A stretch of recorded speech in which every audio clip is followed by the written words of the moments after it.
네, 감사합니다. 오늘 말라기 2장입니다.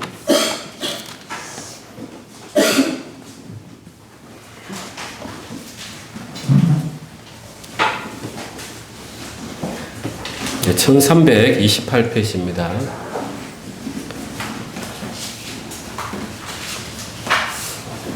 제가 1절부터 16절까지 읽겠습니다. 너희 제사장들아, 이제 너희에게 이같이 명령하노라. 만군의 여호와가 이르노라. 너희가 만일 듣지 아니하며 마음에 두지 아니하여 내 이름을 영화롭게 하지 아니하면 내가 너희에게 저주를 내려 너희의 복을 저주하리라. 내가 이미 저주하였나니 이는 너희가 그것을 마음에 두지 아니하였음이라. 보라, 내가 너희의 자손을 꾸짖을 것이요 똥 곧 너희 절기의 희생의 똥을 너희 얼굴에 바를 것이라. 너희가 그것과 함께 제하여 버림을 당하리라. 만군의 여호와가 이르노라. 내가 이 명령을 너희에게 내린 것은 레위와 세운 나의 언약이 항상 있게 하려 함인 줄을 너희가 알리라. 레위와 세운 나의 언약은 생명과 평강의 언약이라. 내가 이것을 그에게 준 것은 그로 경외하게 하려 함이라. 그가 나를 경외하고 내 이름을 두려워하였으며 그의 입에는 진리의 법이 있었고 그의 입술에는 불의함이 없었으며 그가 화평함과 정직함으로 나와 동행하며 많은 사람을 돌이켜 죄악에서 떠나게 하였느니라. 제사장의 입술은 지식을 지켜야 하겠고 사람들은 그의 입에서 율법을 구하게 되어야 할 것이니 제사장은 만군의 여호와의 사자가 됨이거늘 너희는 옳은 길에서 떠나 많은 사람을 율법에 거스르게 하는도다. 나 만군의 여호와가 이르노니 너희가 레위의 언약을 깨뜨렸느니라. 너희가 내 길을 지키지 아니하고 율법을 행할 때 사람에게 치우치게 하였으므로 나도 너희로 하여금 모든 백성 앞에서 멸시와 천대를 당하게 하였느니라 하시니라. 우리는 한 아버지를 가지지 아니하였느냐? 한 하나님께서 지으신 바가 아니냐? 어찌하여 우리 각 사람이 자기 형제에게 거짓을 행하여 우리 조상들의 언약을 욕되게 하느냐? 유다는 거짓을 행하였고 이스라엘과 예루살렘 중에서는 가증한 일을 행하였으며 유다는 여호와께서 사랑하시는 그 성결을 욕되게 하여 이방신의 딸과 결혼하였으니 이 일을 행하는 사람에게 속한 자는 깨는 자나 응답하는 자는 물론이요 만군의 여호와께서 제사를 드리는 자도 여호와께서 야곱의 장막 가운데서 끊어버리시리라. 너희가 이런 일도 행하나니 곧 눈물과 울음과 탄식으로 여호와의 제단을 가리게 하는도다. 그러므로 여호와께서 다시는 너희의 봉헌물을 돌아보지도 아니하시며 그것을 너희 손에서 기꺼이 받지도 아니하시거늘 너희는 이러기를 어찌 됨이니까 하는도다. 이는 너와 내가 어려서 맞이한 아내 사이에 여호와께서 증인이 되시기 때문이라. 그는 내 짝이요 너와 서약한 아내로되 내가 그에게 거짓을 행하였도다. 그에게는 영이 충만하였으나 오직 하나를 만들지 아니하셨느냐? 어찌하여 하나만 만드셨느냐? 이는 경건한 자손을 얻고자 하심이라. 그러므로 내 심령을 삼가 지켜 어려서 맞이한 아내에게 거짓을 행하지 말지니라. 이스라엘의 하나님 여호와가 이르노니 나는 이혼하는 것과 옷으로 학대를 가리는 자를 미워하노라. 만군의 여호와의 말이니라. 그러므로 너희 심령을 삼가 지켜 거짓을 행하지 말지니라. 아멘. 늘 우리는 구약 성경을 보면 두려워요. 이게 내가 되어가지고 내가 끊어짐을 당하는 거 아닌가 이제 두근두근 하는 거예요. 그래서 우리가 구약 성경을 읽을 때는 예수님 안에서 읽지 않으면 내 모든 삶이 행위로 다시 돌아가게 되어 있습니다. 그래서 우리는 구약 성경을 읽을 때 그 당시의 상황을 먼저 생각을 하고 이 모든 것들이 예수 그리스도 안에서 어떻게 이루어졌는가를 봐야만 이제 내가 예수 그리스도 안에서 성령의 은혜로 어떻게 살아야 되겠구나 하는 답을 얻어낼 수가 있어요.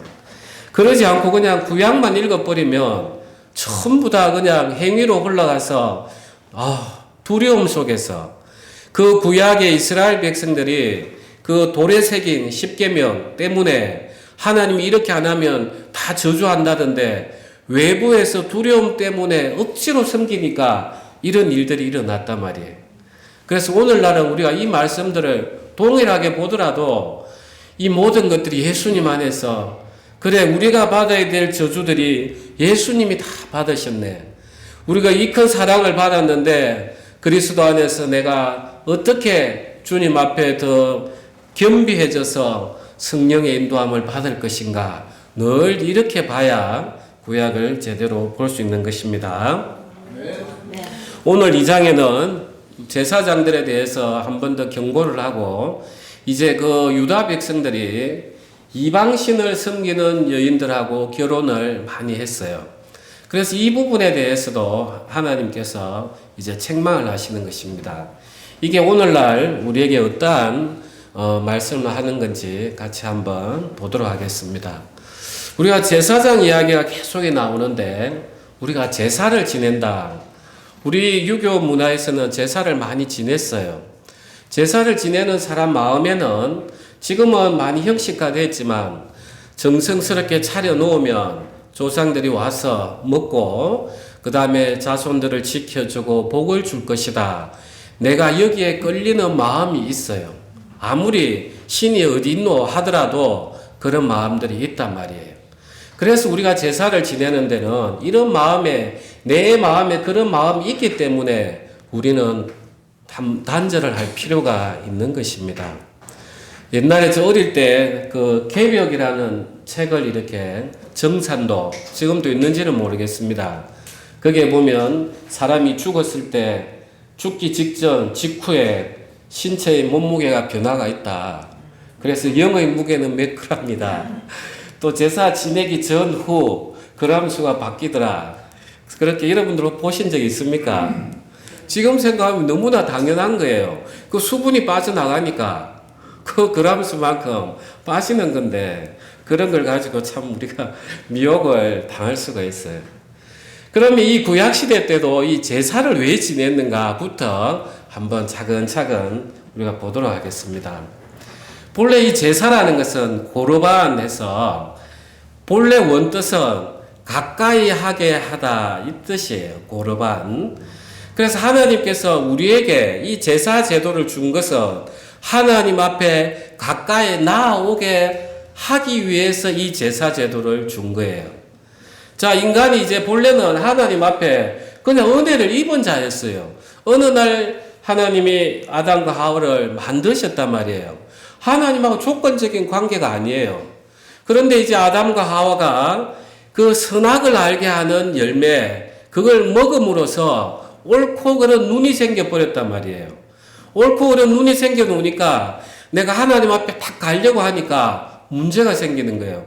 야, 이거 하나님 받아주실까? 그러니까 이제 하나님께서 다 균례를 만들어 주신 거예요. 그래서 제사라는 것은 하나님께서 인간이 하나님 앞에 다가올 수 있도록 만든 그 제도였어요.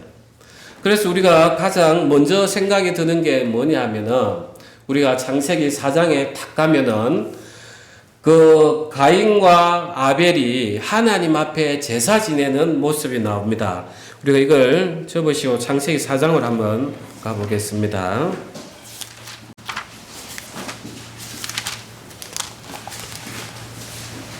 4장 1절에서 4절까지만 제가 한번 읽겠습니다. 아담이 그의 아내 하와와 동침하매 하와가 임신하여 가인을 낳고 이르되 내가 여호와로 말미암아 득남하였다 하니라. 그가 또 가인의 아우 아벨을 낳았는데 아벨은 양치는 자였고 가인은 농사하는 자였더라. 3절 4절을 우리 다 같이 합독하겠습니다. 세월이 지난 후에 가인은 땅의 소산으로 제물을 삼아 여호와께 드렸고 아벨은 자기도 양의 첫 새끼와 그 기름으로 드렸더니 여호와께서 아벨과 그의 제물은 받으셨으나 여기까지. 그래서 이제 첫 제사 모습이 여기서 나와요. 그러면 하나님께서 이 재물, 왜 이 재물에 대해서 어떠한 의미를 두고 계시는가를 알 수가 있어요. 자, 하나님께서 아담과 하와를 통해서 이제 번성하도록 했으니까 가인과 아벨이 나왔어요. 그래서 이 가인과 아벨이, 가인은 농사를 짓고 아벨은 이제 양을 치었어요. 그래서 가인은 이제 농작물을 하나님 앞에 이제 제물로 드렸고, 가인은 양의 첫 새끼와 그 기름으로 드렸더니 이래요. 자, 이 첫 새끼를 드린다는 것은 이 아벨은 어떠한 마음을 가지고 있냐면은, 자, 우리가 염소를 키운다고 생각해 봅시다. 양을. 처음 낳았으니까 얼마나 귀합니까? 그 다음에 처음 낳았다고 해서 이게 앞으로 또 계속 낳으라는 법도 없어요. 그런데도 불구하고 아벨이 이 첫 양 새끼를 드렸다는 것은 하나님이 이것도 주셨고 앞으로도 계속 주실 걸 믿었기 때문에 드린 거예요. 그래서 모든 그 창조주이시고 우리 인생의 주관자이심을 이 아벨은 하나님 앞에 고백을 하는 모습인 거예요. 그래서 우리가 제사를 드린다. 첫 번째가 바로 하나님 당신이 이 모든 창조주이시고 이 모든 피조세계를 만드셨습니다. 이것을 주셔사오니 이제 앞으로도 제가 그걸 믿고 가장 좋은 첫 새끼를 주님 앞에 드립니다. 이게 첫 번째 제사의 모습입니다. 이해가 되시죠? 그래서 우리가 제사를 지내는 것은 하나님 당신이 나의 주인이십니다. 영광을 받으십시오. 이제 이것을 가르치는 것입니다. 그 다음에 이제 시간이 조금 지나가지고 하나님께서 속죄 제사에 대해서 이야기를 해 주십니다. 레위기 한번 보겠습니다. 제가 가진 성경은 구약 172페이지입니다.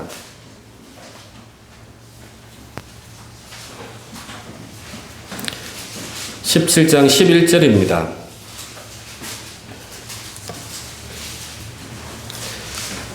다 찾으셨으면 11절 합독하겠습니다. 육체의 생명은 피에 있음이라 내가 이 피를 너희에게 주어 제단에 뿌려 너희 생명을 위하여 속죄게 하였나니 생명이 피에 있으므로 피가 죄를 속하느니라. 아멘.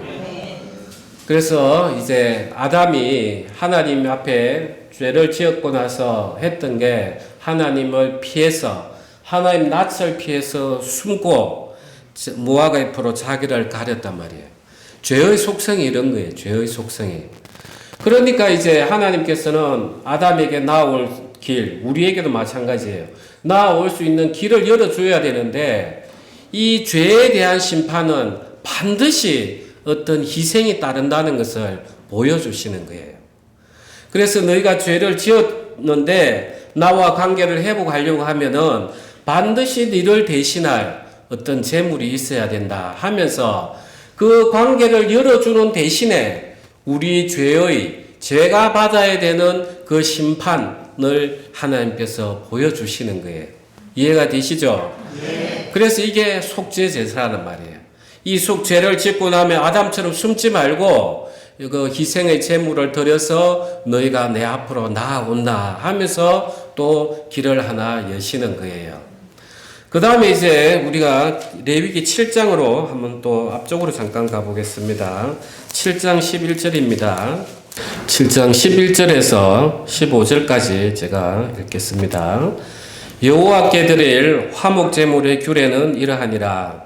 만일 그것을 감사함으로 드리려면 기름 섞은 무교병과 기름 바른 무교 전병과 고운 가루에 기름 섞어 부은 과자를 그 감사제물과 함께 드리고 또 유교병을 화목제의 감사제물과 함께 그 예물로 드리되 그 전체 예물 중에서 하나씩 여호와께 거제로 드리고 그것을 화목제의 피를 뿌린 제사장들에게로 돌릴지니라. 15절은 합독하겠습니다. 감사함으로 드리는 화목제물의 고기는 드리는 그날에 먹을 것이요 조금이라도 이튿날 아침까지 두지 말 것이니라. 예. 이제 감사제는 이제 이 하나님 앞에 감사함으로 제물을 가지고 오는 사람들은 이제 그날에 다 먹는 거예요.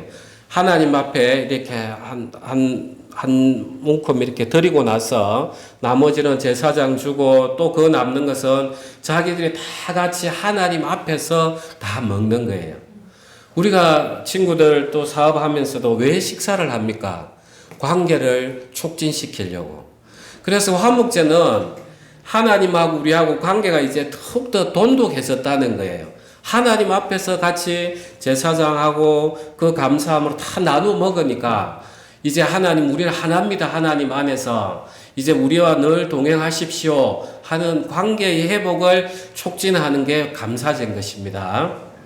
그러니까 이제 하나님께서 이 제사 제도를 둠으로써 그래 너희 주인은 내다.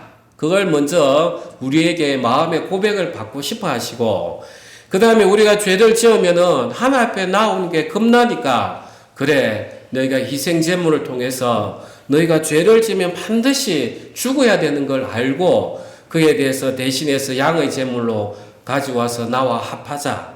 그리고 또 감사함으로 인해서 너희가 나와 식사함으로써 더욱더 우리가 관계도 촉진하고 연합해서 하나가 돼서 동행하자. 이 뜻으로 하나님께서 제사를 주셨어요. 그러니까 이 제사장들은 이 제사 제도를 알면은 얼마나 더욱더 하나님 앞에 조심하고 경외하는 마음을 가져야 됩니까?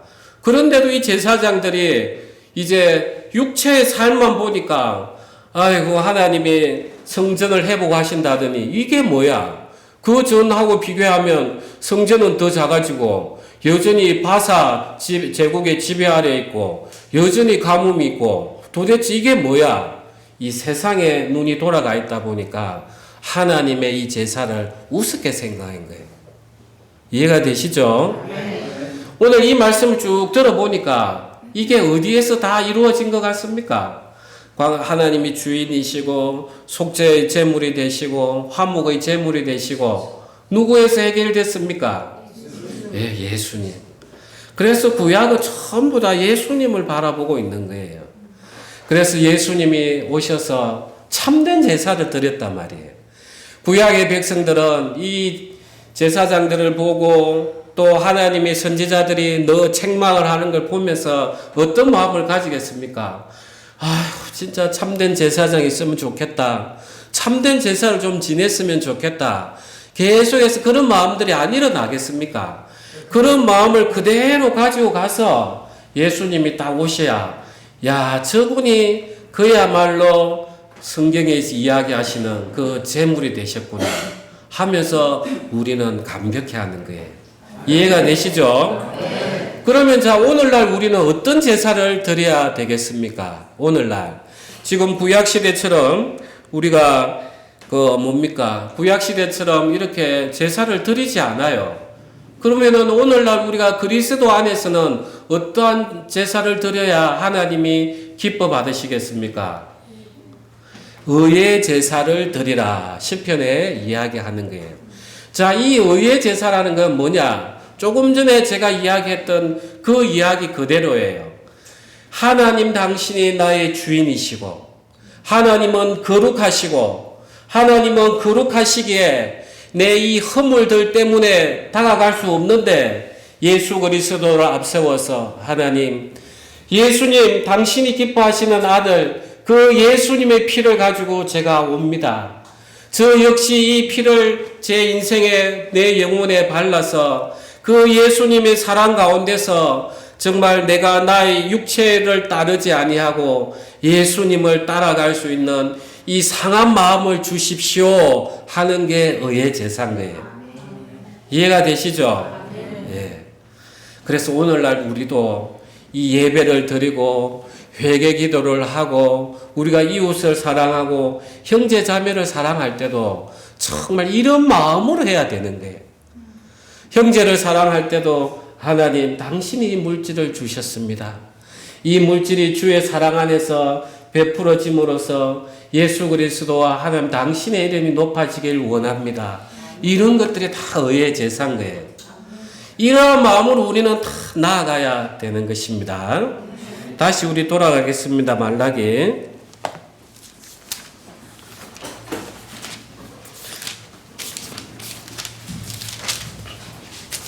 이 말라기 이제 2장에 보면은 이때 제사장은 어떠한 마음으로 했는지 한번 볼게요. 2절에 만군의 여호와가 이르노라 너희가 만일 듣지 아니하며 마음에 두지 아니하여 내 이름을 영화롭게 하지 아니하면 자 이때 제사장들이 어떻게 했느냐 듣지도 아니하고 마음에 두지도 아니해서 하나님 이름을 영화롭게 못했다는 거예요. 자, 이 듣는다. 우리는 그냥 가만히 있어도 소리가 이 청각의 고막을 움직이게 해서 달팽이관을 통해서 청신경을 통해서 뇌에서 우리가 어떤 소리인지 인지를 해요. 그거는 우리가 그걸 듣는다 하는 게 아니라 여기 성경에서는 샤마에서 내가 하나님 말씀하면 이걸 따라야지 하는 그 마음으로 듣는다는 거예요. 그런데 이 제사장들은 말씀을 잘 알아요. 그런데 이게 따를 마음이 아니라 아유 하나님 이렇게 말씀하셨는데 하면서 그냥 한쪽 귀로 또 쑥 가버리는 거예요.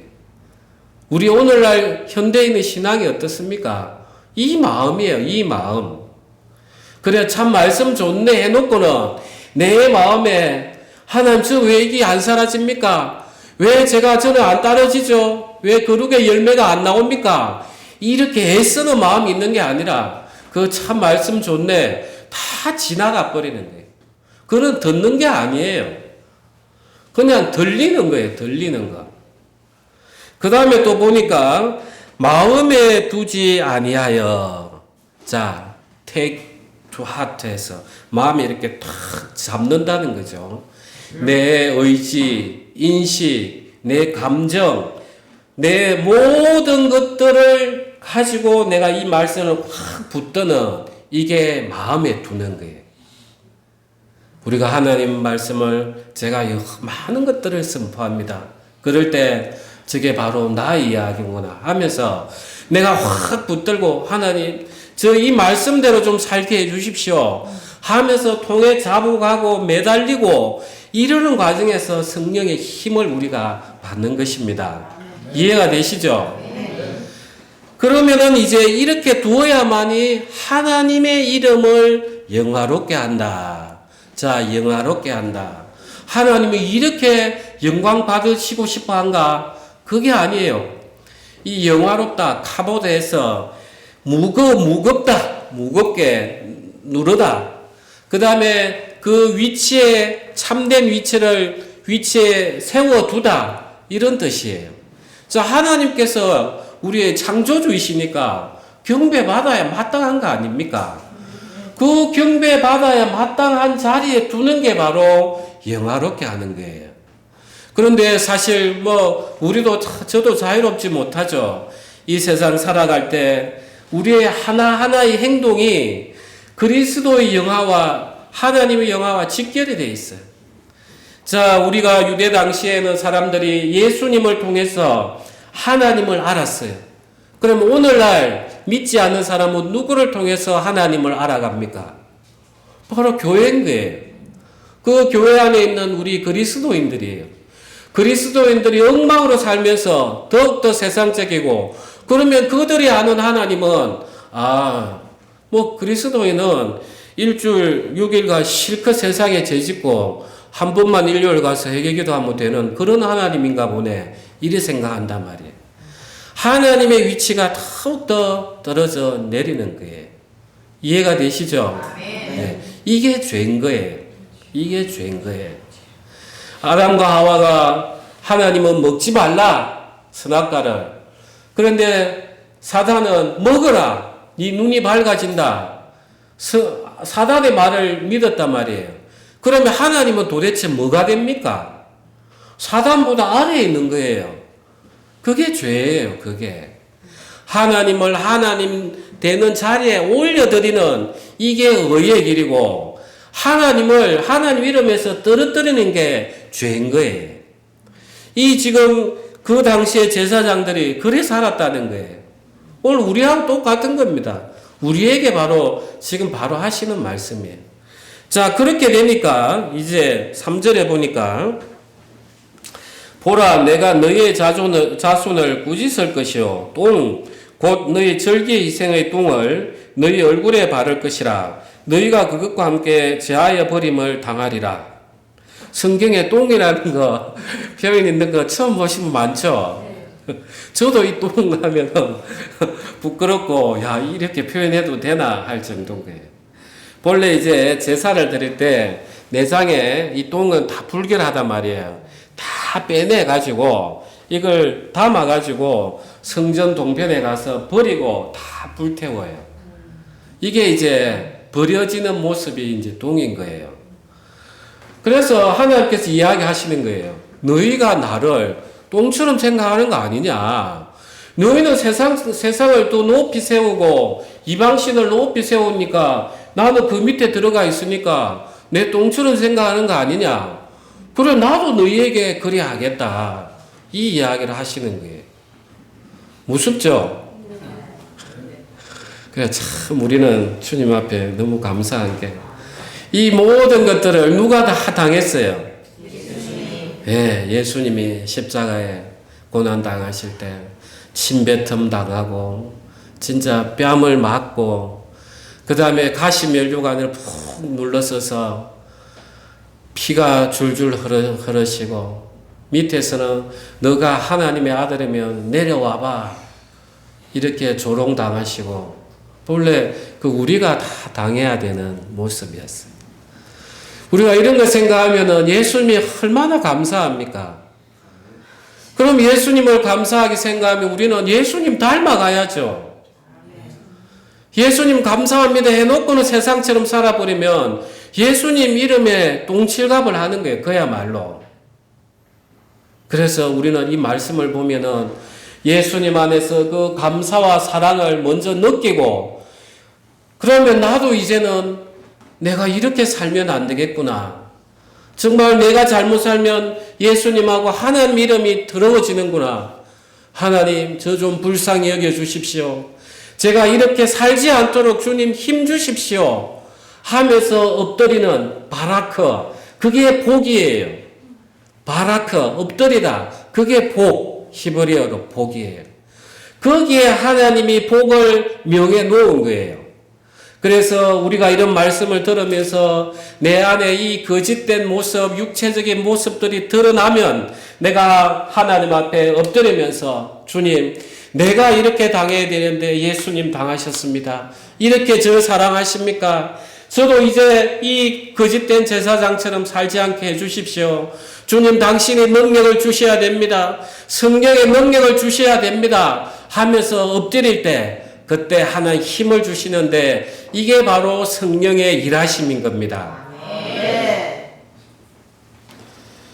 그래 참 우리가 이런 말씀들을 보면은 정말 우리가 진정으로 원하는 그 참된 제사장 참 그런 제사장이 오면 좋겠다. 이제 그런 생각들을 우리가 해요. 그러면 참된 제사장은 어떠한 제사장인지 우리가 6절 한번 봅시다. 그의 입에는 진리의 법이 있었고 그의 입술에는 불의함이 없었으며 그가 화평함과 정직함으로 나와 동행하며 많은 사람을 돌이켜 죄악에서 떠나게 하였느니라. 이게 본래 제사장이 해야 될 일이었어요. 자, 이걸 그대로 접으시고 베드로 전서 2장 한번 가겠습니다.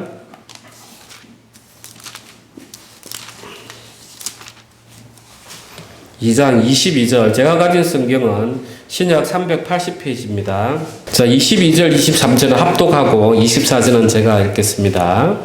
그는 죄를 범하지 아니하시고 그 입에 거짓도 없으시며 욕을 당하시되 맞대어 욕하지 아니하시고 고난을 당하시되 위협하지 아니하시고 오직 공의로 심판하시는 이에게 부탁하시며 친히 나무에 달려 그 몸으로 우리 죄를 담당하셨으니 이는 우리로 죄에 대하여 죽고 뭐에 대해서 살게 하려 하심이라. 의에 대하여 살게 하려 하심이라. 이 참된 제사장인 거예요. 예수님이. 예수님 당신이 참된 희생 제물이었고 또 참된 제사장이 되어서 우리는 약속의 밖에 있었던 이방인들이었어요. 애당초 구약에는 이스라엘만 택했어요. 그런데 예수님으로 말미암아 우리를 불러주시고 당신의 사랑을 전부 다 쏟아주시면서 내 사랑을 받고 너희도 이제 의의 열매를 맺어라. 정말 참된 대제사장이죠. 우리는 바로 그 참된 그 대제사장인 예수님 안에 우리가 작은 제사장들인 거예요. 그래서 제사장은 말씀을 선포하고 진리를 가지고 죄 지은 사람에 대해서 예수님 앞으로 끌고 와서 죄를 떠나가게 하고, 그래서 요한복음에 너희가 죄를 그대로 두면 그대로 있을 것이요 그 다음에 떠나가게 하면 떠나게 있을 거라. 그게 오늘 우리의 모습인 거예요. 그래서 우리는 정말 이 제사장의 모습처럼 살아가기 위해서는 예수님이 얼마나 우리를 사랑했는가, 우리가 얼마나 악한 인간이었는가, 이걸 계속 묵상하면 우리는 예수님 앞에 무릎을 꿇을 수 있는 것입니다. 아멘. 오늘 이 말라기에서 말씀하신 것처럼 우리가 살아가는 목적은 뭐냐면 하나님의 이름을 영화롭게 하는 거예요. 우리의 이름을 영화롭게 하는 게 아니라 그건 사단이죠. 사단은 자기 이름을 높이려고 해서 다 죄의 종자가 되었단 말이에요. 그래서 웨스트민스터 소요리 문답 제1번이 그거예요. 사람이 살아가는 목적이 무엇입니까? 하나님을 영화롭게 하고 우리가 하나님 교제 안에서 우리가 평안을 얻는, 하나님의 교제 안에서 하나님을 영원히 즐거워함. 이게 이제 소요리 문답의 일문일답이에요. 자, 우리 인생의 목적이라는 것은 그리스도인들은 이제 예수님이 당신의 피로 우리를 샀기 때문에 우리는 우리 게 아니라는 거예요. 그래서 우리가 살아가는 모든 목적들은 하나님 이름을 어떻게 하면 높여드릴 수 있을까? 이게 인생의 모든 목표인 거예요. 이게 세워지다 보면은 이제 우리는 어떠한 상태에 들어가느냐 하면은 하나님의 말씀이 너무 좋은 거예요. 하나님하고 교제가 일어나고 말씀이 개쳐지면서 내 마음에 뭉클한 마음이 오고 마음에 평안이 오고 이런 것들을 즐기면서 우리가 살아가지는 거예요. 그게 우리가 살아가는 목적인 것입니다. 우리가 끝으로 결혼에 대해서 말라기에 한 번 더 보도록 하겠습니다. 보고 정리하도록 하겠습니다. 11절에 보면 유다는 거짓을 행하였고 이스라엘과 예루살렘 중에서는 가증한 일을 행하였으며 유다는 여호와께서 사랑하시는 그 성결을 욕되게 하여 이방신의 딸과 결혼하였으니, 이 결혼이라는 말이 니수인이라고 히브리어로 이렇게 하면 니수인, 이 니수인이라는 그 근본 뜻은 뭐냐 하면은 생명이 하나로 결합이 돼서 변화되는 모습, 이걸 니수인이라고 합니다. 글자를 풀었으면은. 그래서 저는 이제 2주 전에 우리 유도희 자매 또 한번 오실 텐데, 그때 이제 결혼에 대해서 제가 이미 한번 축사 겸 설교를 한 적이 있습니다. 이 결혼이라는 게 각자의 개체지만 이 두 개체가 하나로 이제 연합이 되어 가지고 이제 새로운 모습으로 변화되어 나가는, 이게 이제 혼인이에요. 그러면 하나님 앞에서는 어떠한 모습으로 나가야 되는가? 그런데 이제 이스라엘 백성들은 보니까 이방신의 딸과 결혼을 했더라는 거예요. 이방신의 딸과. 자, 이렇게 되면 어떠한 문제가 있느냐 하면 한번 보십시오. 이스라엘 이때 당시에는 주로 바알 신을 섬겼어요. 바알. 아주 풍요를 가져다 주는 신이었어요. 그러니까 이제 사람의 마음에는 풍요를 가져다 주니까 비도 섬겨야 되겠고, 강도 섬겨야 되겠고, 또 그 곡식도 섬겨야 되겠고, 과일 나무도 섬겨야 되겠고, 모든 것들이 이제 숭배의 대상이 돼요. 이제 이방신의 딸과 결혼을 했습니다. 그래서 이 바알을 숭배할 때는 어떠한 풍습이 있었냐면은 제사를 지내고 나서 그 제사 지내는 그 무녀들, 그것들하고 혼음을 낭교를 하는, 혼음을 해서 거기서 또 애를 놓고 이렇게 했어요.